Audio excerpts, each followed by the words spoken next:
Assalamu alaikum everyone. My name is Muhammad Akif. Currently, I'm a student of first year MBBS at King Edward Medical University. I secured 184 marks out of 200 in UHS MDCAT 2022 in my first attempt. I'm going to make this video of regarding the biology preparation of MDCAT. तो अगर हम लोग biology की preparation की बात करें तो उसमें सबसे पहले जो आपका प्रिपरेशन सोर्स क्या होना चाहिए, उसके अंदर आपका जो प्रिपरेशन सोर्स है, if you are giving the UHS exam, तो द मोस्ट इंपॉर्टेंट और मेन बुक होगी वो आपकी पंजाब की बुक होगी, और आपकी जो सेकेंडरी बुक है वो आपकी फेडरल की बुक होगी। इसके अलावा भी बहुत से लोग ये कह रहे हैं कि यूएचएस एग्जाम कंडक्ट कर रही है तो सिर्फ पंजाब के सिलेबस फॉलो करना चाहिए, लेकिन मैं आप सब लोगों को ये रिकमेंड करूँगा कि आप कोई भी रिस्क ना लें, बल्कि सेफ साइड पर रहने के लिए आप अपनी फेडरल की बायोलॉजी को भी फेडरल की बायो को भी करें। जैसा कि लास्ट ईयर के बारे में अगर हम लोग बात करें तो लास्ट ईयर भी यूएचएस ने एग्जाम कंडक्ट किया था, लेकिन बहुत सारे क्वेश्चंस फेडरल की बुक में से थे, तो इसलिए आप लोग कोई भी रिस्क नहीं ले सकते।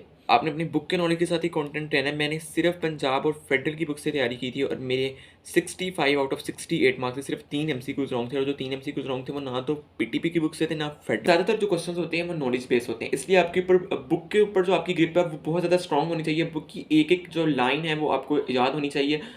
इसके अलावा कॉन्सेप्चुअल क्वेश्चन भी होते हैं, लेकिन उनकी रेशो बहुत कम होती है। चैप्टर्स ऐसे हैं जिनमें से कुछ कॉन्सेप्चुअल क्वेश्चन पूछे जाते हैं, जैसा कि मोस्टली बायोएनर्जेटिक्स का क्वेश्चन जैसा कि पूछा जाता है कि सुक्रोज के मॉलिक्यूल के एक सुक्रोज के मॉलिक्यूल की सिंथेसिस के लिए हमें कितने मॉलिक्यूल्स ऑफ कार्बन डाइऑक्साइड चाहिए।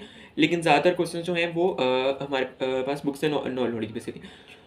इसलिए बायो के प्रिपरेशन करने का सबसे इंपॉर्टेंट तरीका ये है कि आप अपनी बुक पे ज़्यादा फोकस करें। मैंने बायो में कोई भी लेक्चर नोट्स प्रिपेयर नहीं किए थे, बल्कि लेक्चर में कुछ एडिशनल चीज़ें होती थी मैं उनको सिर्फ बुक पे नोट कर लेता था, और मैं हर दफ़ा बुक से रीड करने को प्रेफर करता था। जितनी दफ़ा भी मैंने रिवाइज़ करना होता था तो मैं बुक से ही रिवाइज़ करता था और बुक की एक एक लाइन को रिवाइज़ करता था।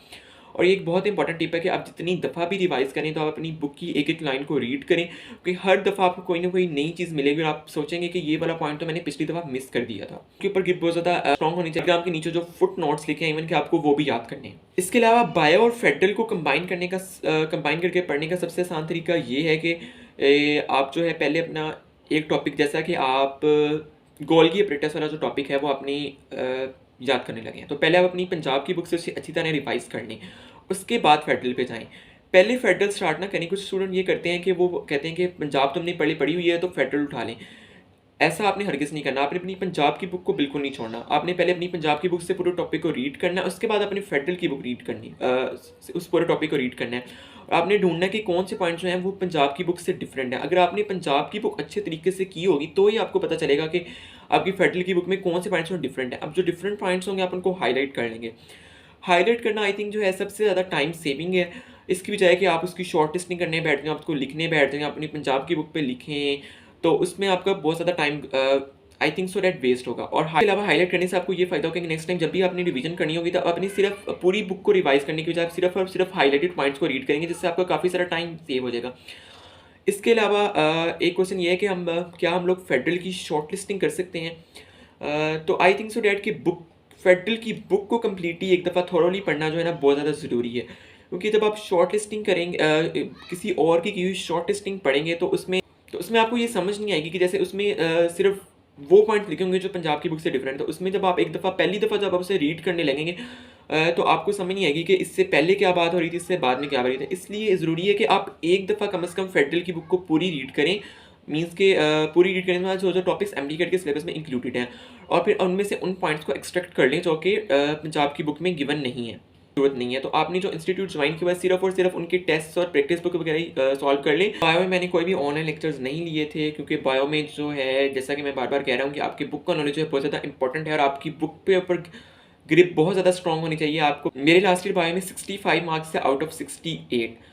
अगर आप अभी भी कन्फ्यूज़न है कि आपको फेडरल पढ़नी चाहिए या नहीं, तो मैं आपको ये कहना चाहूँगा कि तो नम्स का जो टेस्ट है वो टोटली फेडरल के सिलेबस में से होता है, तो जब आप अपनी नम्स की तैयारी करनी होगी तब भी आपको फेडरल तो कंसल्ट करना ही पड़ेगा। तो इसलिए मैं आपको ये एडवाइस दे रहा हूँ कि आपकी नम्स की तैयारी भी एमडीकेट के साथ साथ ही हो जाएगी।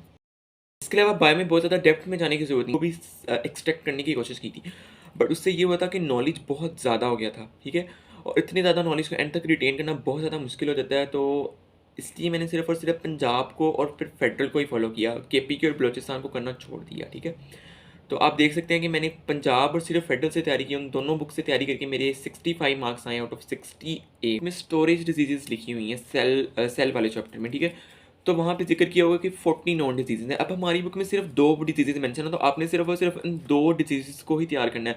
आपने ये नहीं करने बैठ जाना था कि आप नेट से सर्च करने बैठ जाएँ कि वो 40 डिजीज़ेज़ कौन है और 40 डिजीज़ेज़ की सारी डिटेल उनके नोट्स बनाने लग जाएँ, उनको याद करने लगे। इस तरह अगर आप हर चीज़ की इतनी ज़्यादा डेप्थ में जाने लग जाएँगे, तो आपका जो कंटेंट है वो बहुत ज़्यादा हो जाएगा, और जब कंटेंट बहुत ज़्यादा हो जाएगा तो उसको एंड तक रिटेन करना बहुत ज़्यादा मुश्किल हो जाएगा। जितना कम कंटेंट होगा उतना ही आपके लिए रिटेन करना ईज़ी रहेगा। तो इस तरह करने से आप खुद को ही मुश्किल में डालेंगे और एंड पे जाके आपसे रिवाइज़ नहीं हो पाएगा और आप टेस्ट में अच्छा परफ़ॉर्म नहीं कर पाएँगे।